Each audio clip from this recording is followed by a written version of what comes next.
El ejemplo que pone Kant es muy sencillo. Kant lo pone con el dinero, que yo creo que es el más, que además, por vivir en una época capitalista, es el que mejor entendemos. Entre los 20 euros pensados, si yo os digo 20 euros, entre los 20 euros que aparecen en vuestra mente, los 20 euros pensados y los 20 euros que podamos tener en nuestro bolsillo, en el concepto no hay ninguna diferencia. El concepto de 20 euros y la realidad de los 20 euros no hay absolutamente ninguna diferencia. Son exactamente iguales. Lo único que pasa es que uno es un hecho. Es decir, yo con los 20 euros voy a la compra y me puedo llevar algo a cambio. Con los 20 euros puedo comprar cosas. Porque como vivimos en un mundo capitalista que funciona con dinero, yo voy y compro cosas. Pero eso es el hecho de que en este mundo, en esta sociedad, se compra con 20 euros. Pero eso no le añade nada al concepto. La existencia es un dato, es algo que se produce, pero no tiene que ver con el concepto. Al concepto de árbol no les falta nada por no ser real. Por ejemplo, al concepto de dinosaurio no les pasa nada, no les falta un ápice. Lo que pasa es que en el mundo en el que vivimos no hay dinosaurios. El concepto de árbol, en cambio, existen, los árboles están ahí, es un hecho. ¿De acuerdo? Es decir, que cuando Descartes dice cambia el acto de pensar por el contenido del pensamiento, está haciendo una trampa porque el pensamiento ya no es un acto, es materia. ¿De acuerdo? Es el contenido. Así que Descartes dice, no solamente realizo el acto de pensar, sino que tengo pensamientos. Y aquí, bueno, los pensamientos es lo que todos entendemos, ideas, contenidos de conciencia. Y se da cuenta que hay tres tipos de contenidos de conciencia. Los contenidos de conciencia que provienen del exterior, pues por ejemplo vosotros, que para mí sois un contenido de conciencia que proviene del exterior, yo como os veo imagino que existís fuera de mi pensamiento. Es decir, que doy por hecho que existirá una realidad externa a mi propio pensamiento que sois vosotros. Existe otro tipo de pensamiento que serían los que imagino, las cosas que construimos con nuestra imaginación, pues no sé, el unicornio, Pegaso, me da igual. Y Descartes dice, pero existe un tercer tipo de ideas, que son las ideas innatas. Con ellas nacemos, estas no se construyen y no provienen del exterior. Y entre estas está la idea de Dios. La idea de Dios es una idea innata, y es una idea innata porque por eliminación no puede ser ni provenir del exterior, porque no hay experiencia sensible de Dios, evidentemente, ni es una idea de la imaginación, así que solo puede ser una idea innata. Que Descartes demuestre la existencia de Dios y todo esto nos da igual, que sí que lo hace y bueno, no es importante. Lo relevante es que una vez que Dios existe, o sea, una vez que Dios es una idea innata y Descartes le dedica páginas a demostrar su existencia, Dios destruye al genio maligno. O sea, todo el sistema puede volver a reconstruirse porque Dios es el que garantiza que mis enunciados tienen una correspondencia con la realidad. Y esto sí que es lo más importante.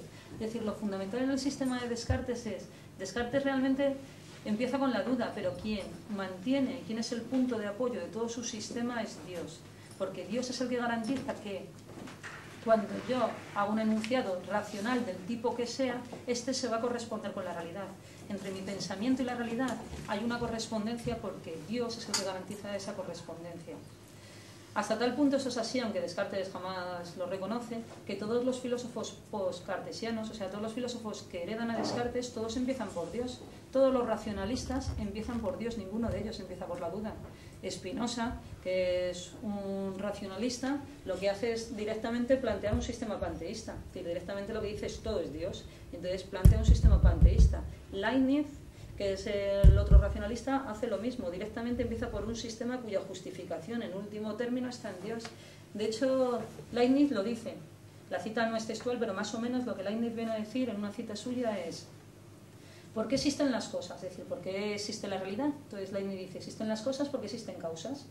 Que, bueno, nosotros eso lo comprendemos porque vivimos en el discurso de la ciencia, es decir, vivimos en la sociedad dominada por la ciencia y la tecnología que se basa en las causas.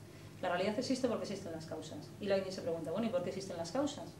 Dice, existen las causas pues porque el mundo es racional, el mundo tiene un orden racional. O sea, el mundo es el mundo del orden. La realidad no es algo desordenado, es algo ordenado. Entonces se vuelve a preguntar, ¿y por qué existe la racionalidad? Entonces Leibniz contesta, pues porque existe una armonía preestablecida. Leibniz cree que no solamente el mundo es ordenado, sino que es armónico, o sea, que está bien estructurado. Entonces se pregunta, ¿y por qué existe la armonía? Y dice, porque Dios, su inteligencia, así lo ha querido. O sea, porque Dios es un ser inteligente y ha pensado que el mejor de los sistemas es un sistema armónico. Entonces Leibniz se pregunta, ¿y por qué existe Dios? Y la respuesta que da es por nada. Existe por nada. Existe Dios porque existe el ser en vez de la nada. Es decir, Dios podría no existir, pero de hecho, como existe la realidad, lo necesitamos. Es decir, Leibniz lo dice de una forma completamente abierta. Existe Dios porque si no, no puedo justificar, no hay fundamento para el conocimiento. En toda la filosofía moderna, Dios juega este papel. Juega el papel de justificar que el salto entre el pensamiento y la realidad quien pone ese puente, quien hace que esto tenga sentido, es Dios. Es decir, lo que se conoce como pensamiento metafísico, lo que se conoce como metafísica es eso, es un discurso que lo que hace es decir que la verdad es una verdad de correspondencia, es decir, existen dos tipos, si queréis, de realidades, está el pensamiento y está la realidad. Y estos dos en realidades, en principio y por sus características, son heterogéneos. Como son heterogéneos, para decir que corresponden hay que recurrir a un tercer elemento que los una, si no, no sería posible esa unión, hay que poner un puente. Quien pone ese puente en toda la filosofía moderna es Dios. Que el pensamiento y la realidad son heterogéneos es algo evidente, es decir, entre, no sé, el Everest real y el Everest pensado hay muchísima diferencia. El Everest real tiene 8.000 metros y el Everest pensado no mide absolutamente nada. El Everest real le ocurren un montón de cosas que al Everest pensado no le suceden, porque son realidades heterogéneas. Así que el puente entre ambos lo pone Dios en toda la filosofía moderna, en todas, ya sea en los racionalistas, ya sea en Kant, ya sea en Hegel. De hecho, cuando Nietzsche mata a Dios, lo que está matando es esto. Es decir, el famoso enunciado de Dios ha muerto, que no es de Nietzsche, sino es de Hegel, pero Nietzsche le saca todo el partido que puede, realmente lo que está enunciando no es un acto de ateísmo, que no habría llegado a ningún sitio, no por nada, sino porque existen ateos desde que existe el discurso religioso. Lo que Nietzsche realmente está queriendo, y se está cargando, y está demoliendo, y está destruyendo, y está dinamitando, es el puente ontológico. O sea, lo que Nietzsche está diciendo, y lo está diciendo con todo lo que ello supone, es que no hay nada que nos garantice la correspondencia entre el pensamiento y la realidad. No hay nada que nos lo garantice. No tenemos el puente, el nexo de unión entre estos dos elementos ha quedado suprimido, porque el que lo garantizaba era Dios. Por eso Dios aparece constantemente en la historia de la filosofía, aparece una y otra vez. Es decir, que lo que pretendía, y ahora lo voy a explicar, lo que pretendía un poco era que quedase claro que la religión o el Dios cristiano, porque no es otro Dios el que aparece en la filosofía occidental, el Dios cristiano aparece porque hay dos supuestos ontológicos que ambos sostienen. Uno de ellos es el puente ontológico, que espero que haya quedado claro, y el otro, que yo creo que no es menos importante, pero quizás menos visible o más escondido, es el hecho de que el Dios cristiano, en este sentido también el Dios hebraico, es el que justifica el discurso monológico, o sea, es el que justifica que toda la realidad tenga que ser explicada a partir de un único principio. Entonces, desde que surge el cristianismo hasta prácticamente inicios del siglo XX, toda la historia de la racionalidad, toda la historia del discurso, ya sea científico, ya sea filosófico, sea del tipo que sea racional, se ha basado en esto. En pensar significa reducir la pluralidad, la multiplicidad a la unidad. Me da igual que hablemos de ciencia, que hablemos de filosofía. Si alguien piensa, cuando se dice pensar, se dice razonar, cuando se dice explicación de lo real, lo que se está diciendo es eso, de lo múltiple, de lo heterogéneo, de lo diverso, lo que hay que hacer para explicarlo, reducirlo a lo uno. Si llegamos a reducirlo todo a lo uno, entonces las cosas quedan explicadas. Esto, su última justificación, su presupuesto ontológico, el que justifica que esto sea así, el único es que Dios es uno y que Dios es uno y ha creado la realidad, y toda la realidad es explicada a partir de un único principio. O dicho de una forma mucho más clara y, si queréis, mucho más bestia.